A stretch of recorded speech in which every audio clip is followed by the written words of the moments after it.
ખોટો હોય ને ખોટો કે એનો કોઈ અર્થો ન હોય. ભગતની મેલડીના ભુવાજી અરવિંદભાઈ જ્ઞાનીબેન ઠાકોરે જે કેમ છો મારા ભાઈઓ બહેનો વડીલો, તમારા માટે જોરદાર ન્યૂઝ લઈને આવી ગયો છે મિત્રો. અને આપણા જ્ઞાનીબેન મિત્રો હાલ સોશિયલ મીડિયા મિત્રો બૂમ પડાવે છે મિત્રો, ના પૂછવાની વાત છે મિત્રો.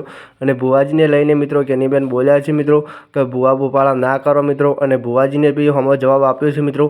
તો તમને આખો વિડીયો બતાવવાનો મિત્રો. આપણે કોઈના વચ્ચે નથી બોલતા મિત્રો, આપણે ચેનલ ન્યૂઝની છે મિત્રો, તો ન્યૂઝ બનાવીએ છીએ મિત્રો. તો તમે જુઓ જ્ઞાનીબેન તો શું બોલ્યા છે મિત્રો, અને ભુવાજી બી શું બોલ્યા છે મિત્રો. તમને આખો વિડીયો બતાવવાનો છે મિત્રો. હાલ સોશિયલ મીડિયામાં મિત્રો બધું એ જ વાયરલ થાય છે મિત્રો. તો તમને બતાવો વિડીયો, અને તમને કેવું ગમે છે બી કોમેન્ટ કરીને જણાવજો મિત્રો. અને આમાં કોણ સાચું છે અને કોણ ખોટું છે એ બી તમને બતાવવાનું છે મિત્રો. અને કાકાના વિડીયો વાયરલ થાય છે મિત્રો, ના પૂછવાની વાત છે મિત્રો. તો તમને આખો વિડીયો બતાવવાનો છે મિત્રો. ત્યાં સુધી જોવો પહેલાં ભુવાજીનો વિડીયો, અને તમને કેવું ગમે કોમેન્ટ. ખોટો હોય ને ખોટો કે એનો કોઈ અર્થો ન હોય.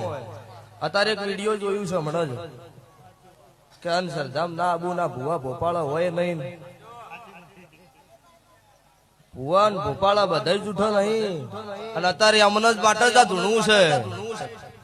પછી ભલે એના ચેડી હવા હો ગેંગ હોય એનાથી મને કોઈ ફરક પડતો નહીં. અત્યારે માર્કેટમાં ભુવા જવું ભારે ને ઈ મોણસ ની જીત થાય. તમને ખબર છે? એટલે તમે કોઈ માણસ વિચાર્યા વગર બોલો ને એ મને પોહણું નહીં. જે ખોટા હોય ને જેને ખોટું કર્યું હોય ને એનું નામ લઈને સભા વચ્ચે કહી દેવરાય કે આજે અમુક માણસ અમુક ભુવાર્યું ખોટું કરે. એમને બધા ખોટા છે એવું કેવરાય નહીં. સંજયભાઈ એટલે આજ વિડીયો જોયું છે ને હમણાં 5-10 મિનિટ જ મને બતાવ્યું છે. ભરતજીએ જ બતાવ્યું. એટલે એમને મારી ચેલેન્જ છે કે બધા દુનિયાના ધૂણી જૂઠા નહીં. હું કાળુ હીરાની 32 ની મેલડી ધૂણું છું. રાધનપુર ભાભર હોઈગોમ દિયોદર ઈ ટપ્પા મારી 5000 બાધાયો છે. તમારા ડોક્ટર અને તમારા જેટલા નેતાઓ હોય એટલા બધા લાવો ને દુઃખ બંધ કરો 5 મિનિટ માટે. તો મને ખબર પડે કે હું દુનિયામાં દેરું જૂઠું છું. અને આજે સભા વાળો ત્યારવાડા 13 અડકાયા છે. નિદાડો કોઈ ડોક્ટર કે કોઈ દુનિયાના કેવા વાળું કોઈ પૂછવા વાળું નતું. નિદાડો ઠાકોરના 13 સભા વાળો અડકાયા થયેલો ફરતો. નિદાડો હું છોડાવનારી મેલડી છું. એટલે બીજી વખત બોલવું તો વિચાર કરીને બોલો. ખુલ્લી માર્કેટે નોમ લઈને બોલીશ. આજ નોમ વગર બોલું છું એટલે નોમ વગર. બીજી વખત આવું વિડીયો આવે નોમ લઈને નાખું મારું કાળું રાવણની માતાનું. મિત્રો તમે આગળ ભુવાજીનો વિડીયો તો જોયો હશે મિત્રો. અને કાકા શું કહે છે મિત્રો. હાલ સોશિયલ મીડિયામાં મિત્રો કાકાનો વિડીયો વાયરલ થાય છે મિત્રો. અને કાળુ ભગતની મેલડીને લઈને વિડીયો સોશિયલ મીડિયામાં બહુ વાયરલ થાય છે મિત્રો. અને ભુવાજીને પડકાર ફેંક્યો છે મિત્રો કે તમે સાચા હોય તો મિત્રો મારા ગામમાં આવીને ધૂણો. તો મિત્રો તમે જુઓ, અને આવું કોઈ દેવ વસ્તુનું વધતું નથી મિત્રો. આ કાકાનું એવું કેવું છે મિત્રો. તો કાકાનો વિડીયો આખો પૂરો જોજો મિત્રો. અને અંધશ્રદ્ધાઓ ફેલાવશો નહીં. ભુવાજીને એમ કેવું થાય છે આ કાકાનું. તો કાકા અંધશ્રદ્ધાઓ નહીં ફેલાવતા. જે દેવ છે એ તો બધું જ છે મિત્રો. તો જેટલો બને એટલો વિડીયો શેર કરજો મિત્રો. અને આપણે કોઈના વચ્ચે નથી બોલતા મિત્રો, કારણ કે આપણે ગુજરાતી ન્યૂઝ આવે છે મિત્રો. તો આપણી ચેનલમાં દરેક સમાજની ન્યૂઝ આવે છે મિત્રો. તો જોવા કાકાનો વિડીયો, અને તમને કેવો ગમે છે બી કોમેન્ટ કરીને જણાવજો મિત્રો. અને કાકા આજે છે કે મિત્રો ભુવાજી હાચા છે તો આપણને ખબર નથી મિત્રો. પણ જેટલો બને એટલો વિડીયો શેર કરજો મિત્રો. અને કાકાનો આખો પૂરો વિડીયો જોજો મિત્રો. અને કોણ સાચું છે અને કોણ ખોટું છે મિત્રો તમે કોમેન્ટ કરીને જણાવજો મિત્રો. કારણ કે તમારા માટે આવી ન્યૂઝ લાવવાની હતી મિત્રો, તો ન્યૂઝ લાવી દીધી મિત્રો. અને સોશિયલ મીડિયા મિત્રો હાલ કાકાનો વિડીયો બહુ વાયરલ થાય છે મિત્રો. તો કોણ ખોટું છે અને કોણ સાચું છે મિત્રો કોમેન્ટ કરજો મિત્રો. અને માતાજીને જે માનતા હોય મિત્રો સપોર્ટ કરજો. ચલો વંદે માતરમ. Bye bye. બીજા વિડીયો મળે ત્યાં સુધી જુઓ કાકાનો વિડીયો. અને તમને કેવો ગમે છે બી કોમેન્ટ કરીને જણાવજો. બાય. ઠીક છે. ભગતની મેલડીના ભુવાજી અરવિંદભાઈ જ્ઞાનીબેન ઠાકોરે જે મંચ પરથી આહવાન કર્યું હતું દશામાના વ્રત બાબતમાં અને દેવાળા ભોપાળા બાબતમાં, એ ઠાકોરને આહવાન કર્યું હતું, તમને નહીં. ઠાકોરો ભોળા ઠાકોરો અંધશ્રદ્ધામાં બહુ માને છે, પાખંડવાદમાં બહુ માને છે, અને તમારા જેવા દેવાળિયા ભોપાળિયા તેમને લૂંટી લે છે.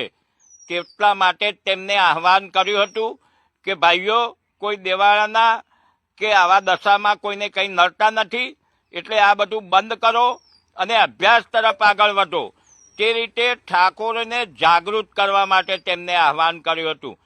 તેમ છતાં તમને મરચા લાગી ગયા. કાળુ ભગતની મેલડીના ભુવાજી અરવિંદ, જો તમારી મેલડી અને તમારામાં હિંમત હોય ને તો મારી તમને એક ચેલેન્જ છે. તમે મારા ગામ મહેરવાડા આવો, આપણે સાંજના 5 વાગે ગામના ગોદરે પાઠ ઢાળીશું. અંધારા ખૂણામાં વાતો નથી કરવાની ધૂણીને. સાંજના 5 વાગે ગામના ગોદરે પાઠ ઢાળીશું અને હું તમને ફક્ત એક જ સવાલ પૂછીશ અને એક સવાલનો તમે સાચો જવાબ આપશો ને તો હું મારી 1 વીઘો જમીનના દસ્તાવેજ તમને કરી આપીશ. અરવિંદ ભુવાજી, લોકોને એકલા ખૂણામાં બેસીને છેતરવાના નથી, ગામના ગોદરે વાત કરવાની છે. મારું ગામ ભેગું થશે, આજુબાજુના લોકો ભેગા થશે. હું ખોટો હોઈશ તો મારી 1 વીઘો જમીન આપી દઈશ અને જો તમે જવાબ ના આપી શકો તો મારી મહાકાળી માતાનું મંદિર છે, ત્યાં 50,000 રૂપિયા રોકડા મૂકી અને તમે ચાલતા થજો. અરવિંદ ભુવાજી, ગામ ન્યાય કરશે. ગામના ખૂણામાં બેસીને 2 માણસો તમારા લઈને આવશો ને તે ન્યાય નહીં કરે. માટે એક વાત યાદ રાખો, મારી તમને આ ખુલ્લી ચેલેન્જ છે. તમે જ્ઞાનીબેનને ધમકી આપો છો ને, જ્ઞાનીબેનને પછી ધમકી આપજો. તમે પહેલા મારા જોડે વાત કરો. મારા ગામ મહેરવાડા આવી જાઓ. મારું ગામ મહેરવાડા ઊંઝા તાલુકામાં આવેલું છે. અને હા, તમે વચ્ચે ભુણાવ ગામે આવ્યા હતા ને, તે ભુણાવ ગામની બિલકુલ જોડે 3 કિલોમીટર જ દૂર છે મારું ગામ. માટે આવી જાઓ. જે દિવસે તમારી ઈચ્છા થાય, તમારી મેલડી તમને કહે એ દિવસે તમે મહેરવાડા આવી જાઓ. આ મારી તમને ખુલ્લી ચેલેન્જ છે અરવિંદ ભુવાજી. તમે કહો છો ને ભાભર, સુઈગામ, દિયોદર, આવી 5,000 જગ્યાએ મારી બાધાઓ ચાલે છે. ભલે તમારી 25,000 જગ્યાએ બાધાઓ ચાલતી હોય, પરંતુ